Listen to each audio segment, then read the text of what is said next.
Welcome to another episode of the Agency Success GPS podcast. Today I'm interviewing Ben Aston with the Digital Project Manager. Ben got his started way back on a X386 PC and a 33K dial-up modem.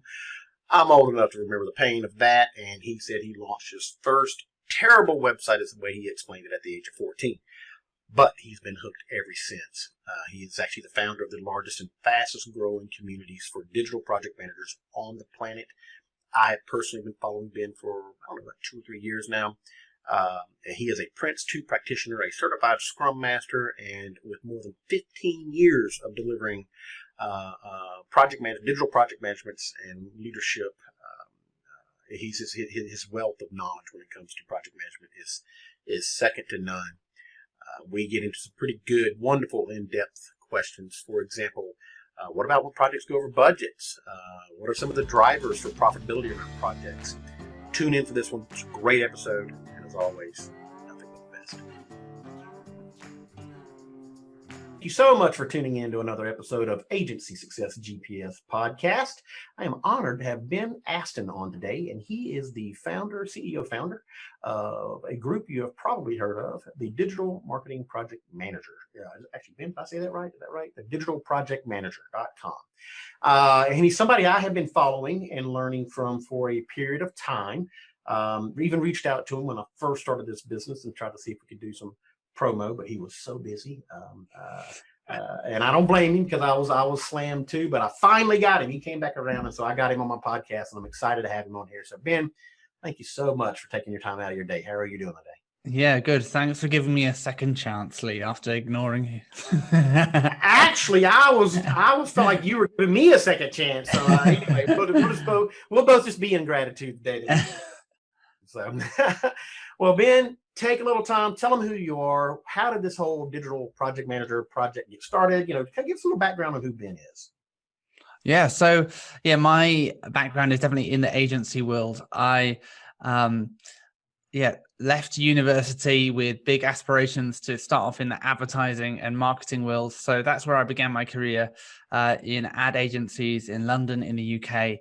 And I soon transitioned into the world of digital, because actually from the age of about 13, I was building websites. And so actually I found in the world of digital, there was this great match between my interest in technology and the internet and marketing and communications as well. So I started off in digital agencies in London, and I was on the account management side of things to start with.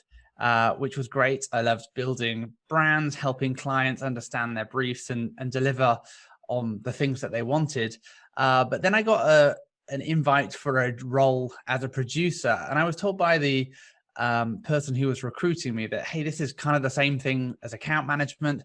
But it turned out when I started my first day as a producer that it was totally different. It was project management.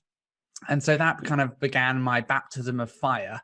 Well, and I'm so sorry. I'm glad you brought that up, because we are definitely going to talk about the difference between the two, okay? Because I hear it all the time. People think they're supposed to get an account manager. I'm telling you right now, what you really need is a project manager. They're two dramatically different things.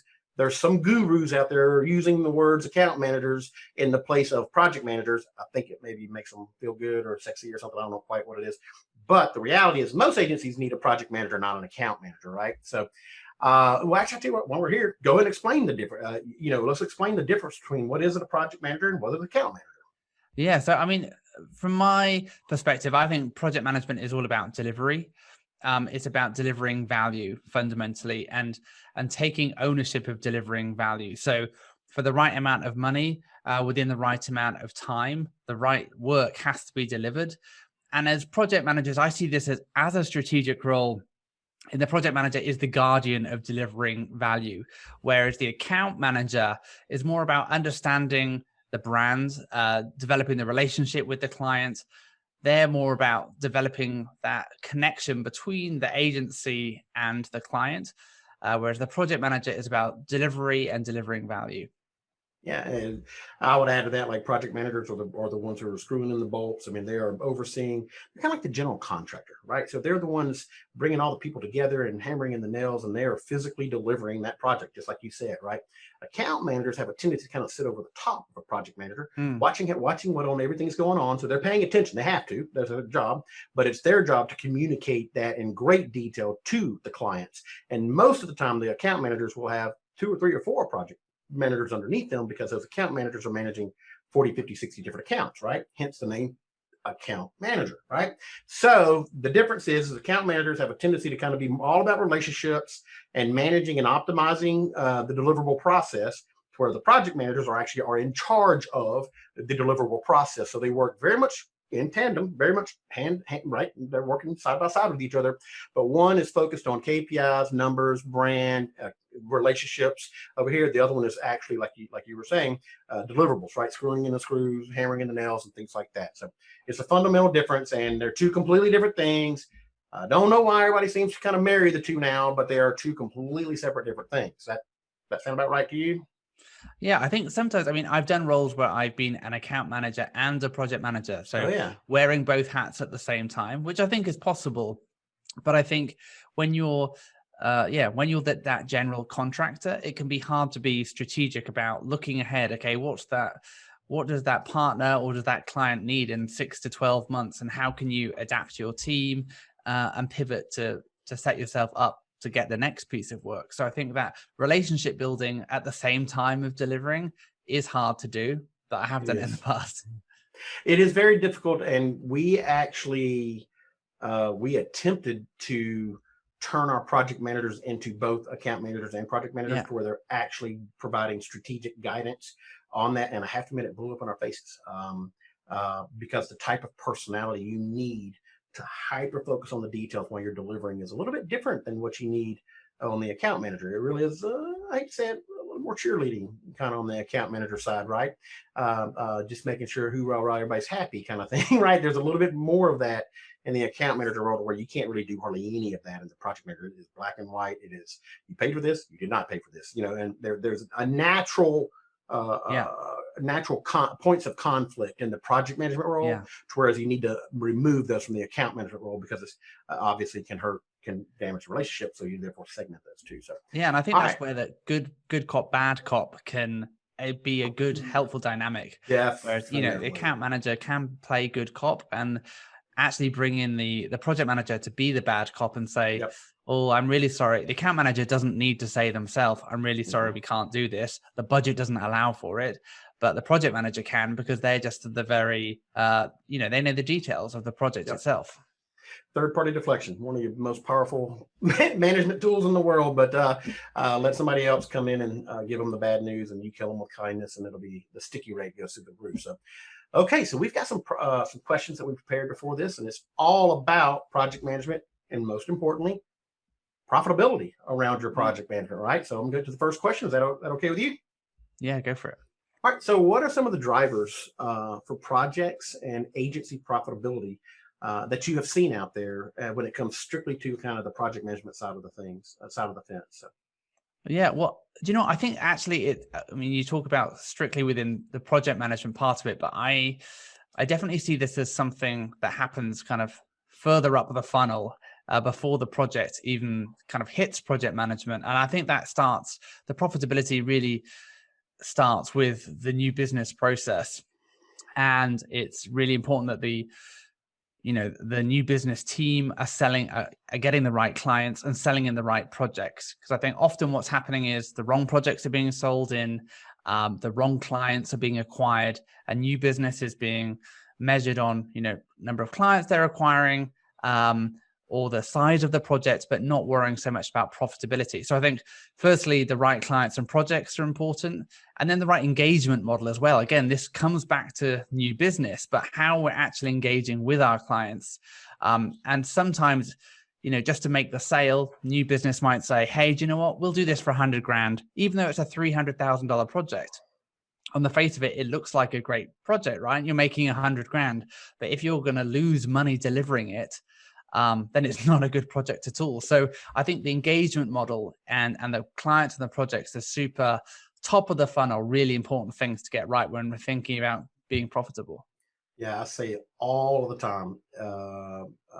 Expectation levels. You're on the sales side of the fence, right? So whenever they sign that proposal, that's kind of like the marriage license, right? So the whole relationship changes after that. So from up until this point, it's all dating and it's kind of a fluffy kind of stuff, right? But Right. in this dating world, anybody who's married out there, the expectation levels for what you are going to see when you are married are established when you're dating. Okay, Yeah. welcome to the real world. Okay, so from the time that they come in contact with your brand, and so your positioning elements, your testimony, everything, your pricing, everything is going to help establish their perceived expectation levels. And a big deal. And if you don't get those in alignment before you get married and hand it over to service, it's basically, it's not if it's going to have problems, it's when it's going to have problems. Could not agree more. It all starts with the proposal. It actually starts before the proposal, but your first ability to influence the expectation levels typically start during that rapport building proposal type phase. So yeah, definitely. I think the more that we can get the right projects in the door with the right clients, with the right engagement model, the right pricing structure, we're going to have a much better chance of actually delivering a profitable project. But then, I mean, you talked about that proposal stage and managing expectations. And I think one of the things that sometimes we can do is develop estimates in isolation. The new business team are developing estimates in isolation of delivery. So I think the first thing I'd say in terms of project management is that they should have a seat at the table with new business estimating. And I think data here is so important. Using analogous estimating, looking at projects we've done in the past, using that data to identify, okay, did the project, were we able to deliver on budget? If not, why not? Where did it go over budget? Having that data to hand so we can actually develop more robust estimates, and using techniques like 3-point estimating as well to deliver much stronger, robust estimates that account for some of the risk and uncertainty that we have in delivering projects. And typically this position is what's called a sales engineer. So it's typically going to be one of your top tier service leaders, typically one of the leaders on the service side of things that not only understands the technical, but they understand the graphics and they understand, basically the whole process. They can typically kind of come in and help in a sales engineering capacity. Now, this is really critical when you get into the custom stuff. Now, if you get a productized agency, all of the problems of which he and I just said in the past 3 minutes go away. They don't exist. Okay, they literally are no longer a problem. Now, just because you have a product agency does not mean that everything you sell is going to be products. That's naive. That's not how it works. I wish it did, but that's not how it works. Okay, the beauty of digital is that we can make shit up where we want to. We can do it, right? So if you're getting 60, 70, 80% product sold and you got another 10, 20, 30 that's bespoke or custom, then consider yourself very, very lucky. Make sure you batten down the hatches on exactly what's included in that custom part. And then again, you just move forward with this. And I think it's a perfect segue into why do projects go over budget. You mentioned budget a while ago. And so give us 2 or 3 reasons as to why in your infinite wisdom over there, right? People lose money on projects. It's definitely expectation levels has got to be one of them, right? Yeah. Yeah, that expectation management is so important. I mean, and you talked about, even with productized delivery, how maybe 80% of it, maybe you've managed to productize 80% of it, but with that 20% that's still custom and bespoke, we need to be super clear about the parameters of that, so that we're not just defining the estimate and how much effort we think it will take, but we're really clearly defining what the deliverables are, what assumptions we're making around those deliverables. And I think one of the things that we'll find often when we're doing more bespoke engagements is that there are some unknowns. And so it's thinking about, okay, well, how can we kind of block in the canvas on those unknowns to make it more defined? So things that we can do are things like defining the process and getting agreement for the process that we're going to follow, even if we don't know exactly what the deliverables are going to be. So we can say, hey, we're going to go through this 4-step process. In each stage of the process, let's just say we've accounted for 20 hours worth of effort. That's time-boxed effort. If effort is required beyond that, which we don't think it will, but should it be required, we'll issue a change request. This is what will happen. So really tightly defining that scope. I think is super important. But yeah, why is it then that the projects go over budget even when we've done that? Well, I think it's probably a lack of awareness of what's happened in the past. Maybe we don't have that analogous data about what happened last time we tried doing this bespoke engagement. Maybe it is just the way that we're managing the scope, and we just didn't tightly define in our statement of work the process, or we didn't tightly define what the deliverables were going to be. I think it can be poor estimation as well. Sometimes we just rush things to get it out the door, and we shoot ourselves in the foot. And then it comes back again to having the right clients. If we haven't got the right clients, or we're not a good fit, if there's not a good fit with the agency and the client, then we're going to go over budget just by nature of that mismatch of expectations. And, when people think they're paying a lot of money, and it's not a lot of money, right? They have sky high expectations. That's a recipe for disaster. Yeah. One of the things I find to be probably the biggest culprit is one, people don't define it enough. I will tell you right now, agencies just simply, I hate to say it, but most of them cut corners, and they just, they're busy and they've already put in 6 hours on a custom proposal, which I'm not a fan of. You should never really do that. But if you have, and then all of a sudden you get out there, like I said, they get a little bit lazy when it comes to defining the details. Not lazy, that's the wrong word. They don't want to be backed into the corner when they go to deliver, actually, what most of the time what it turns out to be. So here's what in my opinion, one of the reasons it goes over budget is the fact that the agency did not define what that deliverable means to your agency. So, look, if you leave Google up to define the expectation levels of your projects and you all of a sudden are losing profit, well, then that's the problem. Okay, so if you say I sold you a landing page, but you did not define short form, long form, VSL, squeeze, you didn't define what kind of landing page.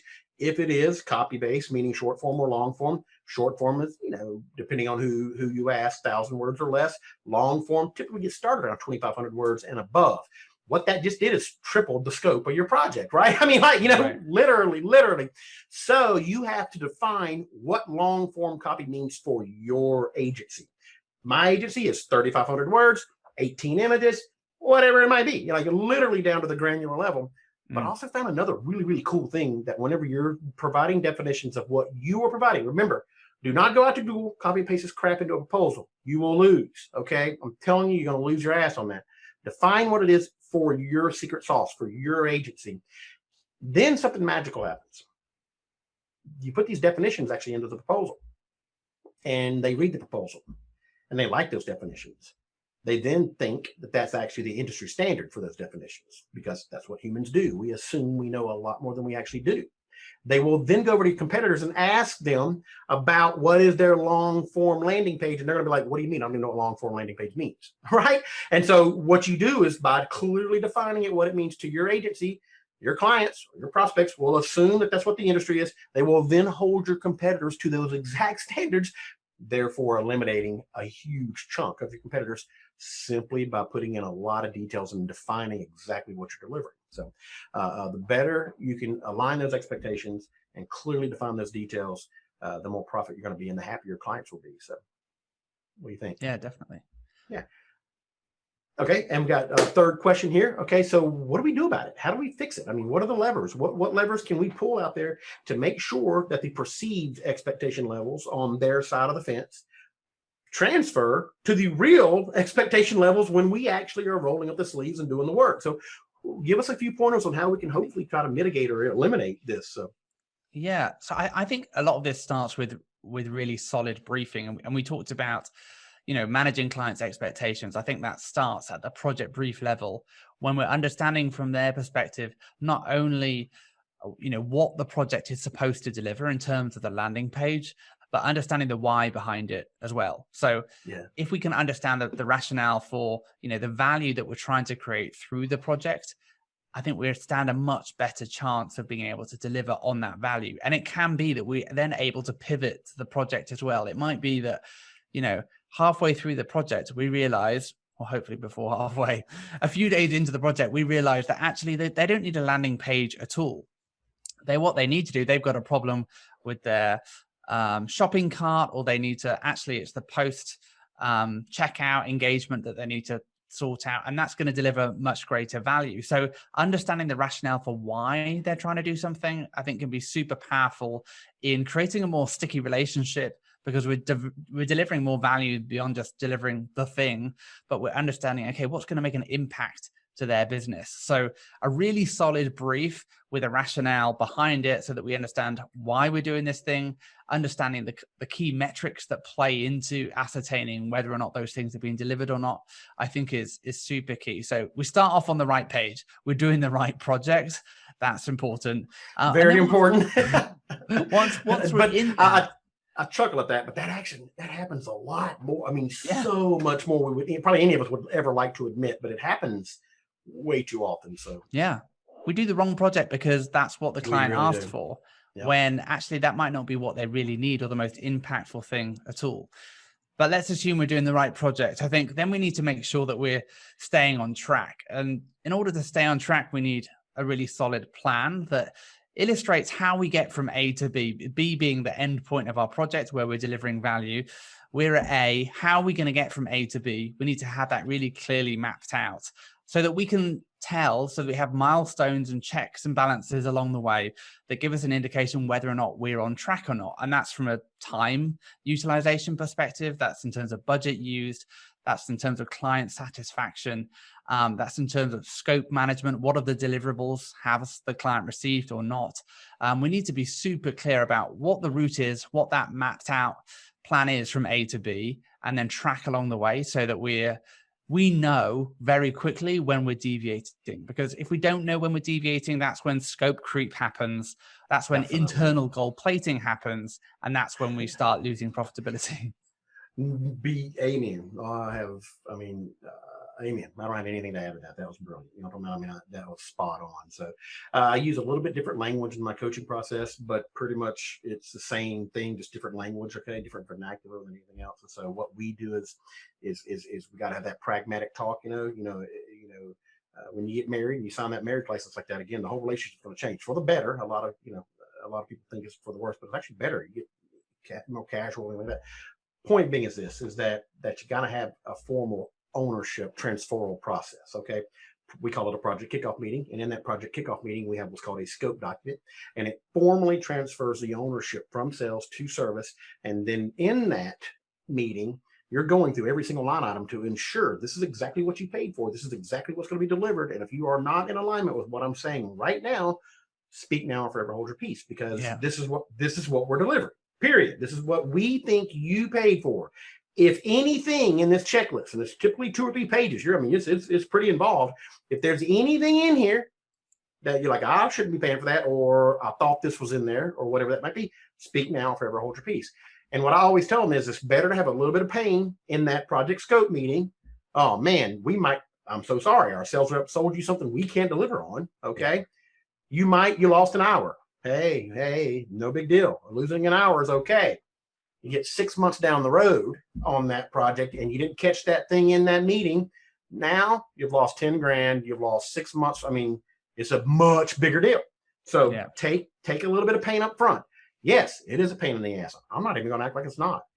But if you want to be profitable and you want to scale, you'll put that little bitty step in there, and it's a fulcrum point in the relationship, and it's critical. If you don't get that right, the rest of the relationship is, and I don't want to say doomed for failure, but it's got a dramatically higher chance of blowing up in your face, basically, right? So yeah, I think that's so true about being prepared for a bit of pain in the project kickoff meeting.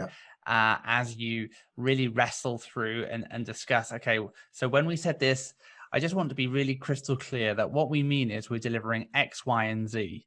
Yes. Is that what your understanding was? Having that painful conversation up front will save you a whole lot of pain later.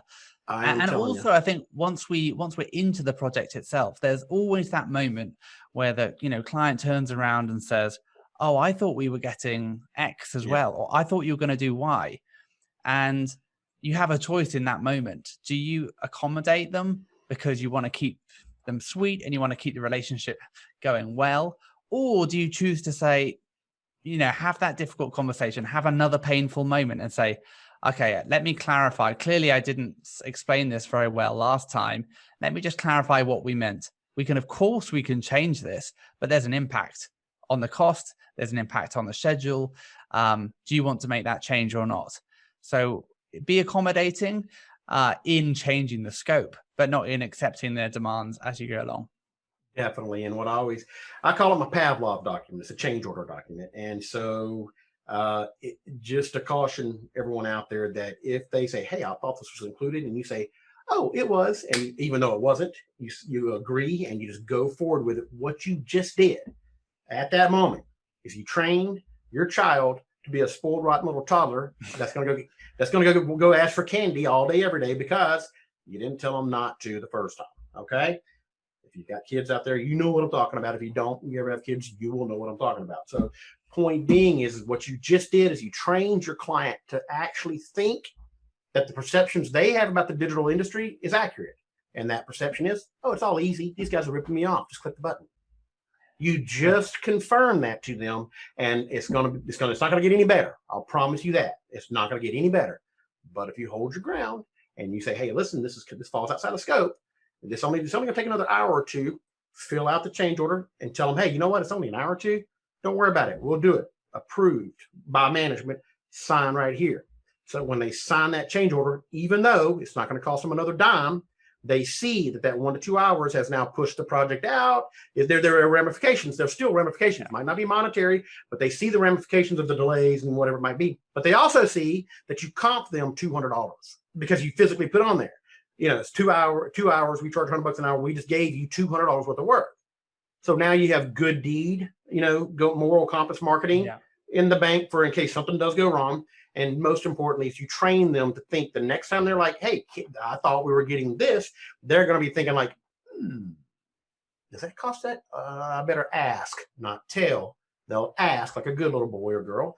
And then, of course, at that point, you got them right where you need them. So, and it really is very much like a parenting relationship. You got to pay attention. And when they come at you with little things like that, they're always going to try to push the envelope. Most of the time, it's not a malicious thing. They just don't know what they're asking for. They just have they don't have a clue. They don't even know what a landing page is, much less the difference between a squeeze, VSL, short or long form. They have no clue of what I just said there because they're an attorney. Why would they? Okay. So get that, put a little bit of pain right there at that fulcrum point. It's going to save you a lot of pain on the back end, and then zap them the minute they ask for anything with a change order. And I'm going to tell you right now, it will literally change your life as an agency owner because everybody's going to get nicer, money's going to go up, and profits are going to go up. So definitely. And this is what this guy teaches you. That's what Ben teaches you at thedigitalprojectmanager.com. And I bring that up, Ben, because we have reached the point in the podcast episode where you get what's called a shameless plug. And so you can plug whatever the hell you want, and you can do it for almost as long as you want. If you start to run too long, I might jump in and say, fire away. Yeah, cheers, Lee. Yeah, so there's a couple of things that I wanted to talk about. And one of the things that we have for people who are in the business of delivering projects is a membership.